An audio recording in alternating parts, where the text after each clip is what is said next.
Welcome to another video, guys. I'm Kris05 and today we'll talk about the best Hearthstone decks for climbing in February 2020. The new Galakrond cards definitely made a huge impact on the meta, so let's see what are the top dogs for climbing this month. As always, I've included an overview of each deck, its win rates, a mulligan guide, and if it's worth crafting for you. So if you enjoy the video, a like and a subscribe would really be appreciated. Right now, there are a total of 5 Hunter decks that are performing really well, but as you might have noticed, I only pick one deck per class, so I will go with the one I'm using to climb to Legend this month, Highlander Dragon Hunter. According to HS Replay, this is the best performing version right now, but there are quite a few tech choices that will help you perform better in your current meta. If you're seeing too many Embiggen Druids, then Poacher would definitely be very good for you. But if you see too many Rogues, then Evasive Feywing would be your go-to card instead. In my particular meta, I don't see too many Embiggen Druids anymore, so even without the Poacher, I'm doing pretty well against them either way. Animal Companion and Corrosive Breath can also be swapped out for something better suited to your meta. Boom Pistol Bully is a pretty good card since it's a 5/5 and most of the time it cripples your opponent's next turn. Playing it on curve always feels nice and it stalls out most Galakrond and Lackey heavy decks really well. It can deny lethal outs and defensive plays too, since Leroy, Zephyrus and quite a lot of popular towns nowadays have a battle cry attached to them. Rottnest Drake is also pretty amazing, since it's a 6/5 dragon that trades something for free for you.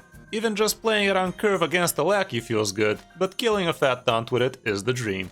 Overall, the deck is very tempo-oriented, with a lot of smoke tools in it, but it can go the long distance as well, with loads of huge value cards. You just have to decide which game plan gives you the better odds of winning the game and go for that. By the way, if you want to see me climb the Legend with this deck for the 24th month in a row, drop by the stream tonight and we will probably make it happen. Sitting at rank 1 with 61% win rate with it, so we should hit it in no time.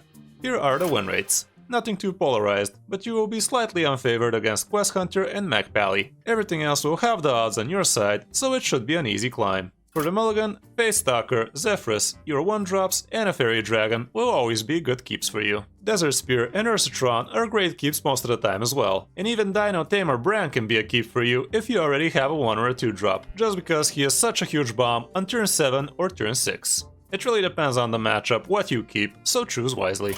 Is the deck worth the craft? Well, it's above 15k dust. But aside from that, most of the cards will remain in standard after the April rotation, so it wouldn't be the worst deck for you to invest in. With such strong and impactful dragons and Highlander package, I doubt this deck will fall too hard even after the new sets start pouring in. So if you're looking for a fun and versatile deck that can keep you relevant in the future metas to come, then this might be a good investment for you. Quest Hunter, Dragon Hunter, Face and Secret Highlander Hunter are also doing pretty good, so you can't go wrong with them either. Next deck on the list is Mech Paladin, with some support from the new cards from the adventure. This token-oriented Mech Paladin utilizes the quest that buffs your board and the new Air Raid. Games with it are pretty fast and you can even climb a lot with it in Legend too. If you didn't get the new Galakrond cards, you can just swap them out for a Leroy or some other cheap mechs, and you will still have a pretty optimal deck. The constant threat of you magnetizing your big mechs onto your small tokens forces your opponent to constantly trade, and that is one of the main reasons why this deck is so strong. The matchups don't look amazing at first glance, but you will be great versus most of the popular decks. Galakrond Warrior is your only hard counter, but you will not see too many of those on ladder, so it doesn't matter as much. For the mulligan, Crystology, Galvanizer and Glowtron are always keeps. Micro Mummy, Snip Snap and Skyclaw are also great. Air Raids and the side quests might look like good keeps, but it would be far better for you if you top deck them. The deck is not expensive, so you definitely might want to get your hands on it, especially if you don't have a meta deck to climb with right now. The problem here is that most of the core cards will rotate out in April, so if that's gonna be a problem for you, then best look for something else. Mech Paladin is also doing okay in the middle of tier 2, so that would not be a bad choice for you as well. Now let's talk about Quest Druid, which isn't doing that great from rank 5 to 1, but is actually killing it in Legend. This deck has a high skill cap, so if you really want to climb with it, you will have to put in the hours in it. Another reason why I'm adding it in this top 5 is the fact that it's getting huge support with the 2-drop we're getting on Tuesday. Getting that extra 5 armor early game with a body attached to it is just what the deck needs to survive the early game pressure. So once that happens, I really think we will see a lot more of these guys and with good win rates too. Aside from that, we did talk about Embiggen Druid and Token Druid in my last few top 5s, so you can check those decks out from there. This deck has a more tokeny feel to it, with cards like Power of the Wild, the new Rising Winds and Cenarius. This deck also runs the newest Sarah, which floods the board with powerful dragons, especially if you get to Nourish after playing her. It definitely feels a lot different from the quest druids from a few metas ago, so watching some streamers play it before investing into it might be very helpful for you. Mech Paladin would absolutely destroy you, and Token Druid has a very good time against you as well, but anything else would be fair game, especially if you get good with it. It's amazing against rogues, so if you're seeing too many of those, then this would be great for you. For the Mulligan, aside from the quest, you want your Merchants, Innervate, Lodi, and even Nourish. Depending on the matchup, keeping Wrath and Winds might also benefit you. The deck is not too expensive in today's standards, but we will be losing Lodi, Floop, and Ferocious Hell to Wild in April, so keep that in consideration when crafting this deck. It's an archetype that comes and goes from the meta, but even if it falls in power in the next few weeks, a version of it will probably get back to the top again in the near future, so there's that. Next up, it's Resurrect Priest. This deck didn't receive any support from the new Galakrond cards, but is doing really well from rank 5 to 1 and in Legend as well.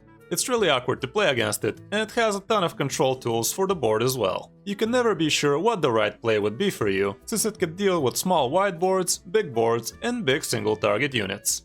The inclusion of 2 Albatrosses is really powerful against the Highlander decks as well. And it's not horrible against the others either, because it's a strong early game minion. Again, it's a deck with a very high skill cap, and the games are slow with it, but if that doesn't bother you, then you should be good. Its main weakness is its Quest Resurrect variant and Rogues, but anything else is pretty green for you, so if you're not seeing too many Rogues, then it would be pretty good for you. For the Mulligan, you always want your Albatross, Ziliax, Breath of the Infinite, and Penance. Stats hint that even Muerte and Gallery are not bad keeps for you, but I wouldn't keep those if I don't have any of the other good cards to curve out with. Overall, the deck is pretty strong, but it's not too cheap, sitting at 11k dust. We are losing Xerx's Gallery, Ziliax, and Mass Hysteria to the rotation, so it will definitely take a big hit in April. I guess if you enjoy the Priest archetype and the slow controlling playstyle, it wouldn't be a bad craft for you, but the choice is yours. And the last deck on this list should be Galakrond Rogue again, but since we talked about it in the last top 5, let's talk about Galakrond Warlock instead. This is a very powerful deck with a lot of board control tools and a lot of board refills, not to mention its healing potential. It kinda feels like the Resurrect Priest, but here you have a lot better early game and you get to tap into the Highlander package as well.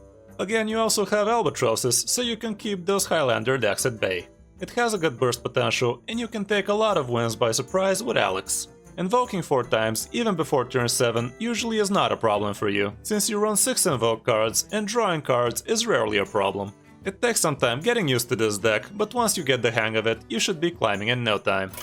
Your only bad matchups would be Hunters, and they aren't that bad to begin with. Face Hunter would be your main concern, but if you don't see too many of those, you won't have troubles climbing.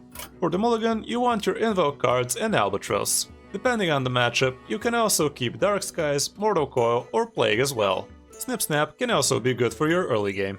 Again, this deck is about 15k dust to craft from scratch, but the stats are pretty impressive. The cards you lose to the rotation would be Snip Snap, Godfrey, and Ziliax, so if you are missing those, crafting this might not be such a good idea. If that's the case, maybe crafting Galakrond Warlock would be the better choice for you, but it's up to you.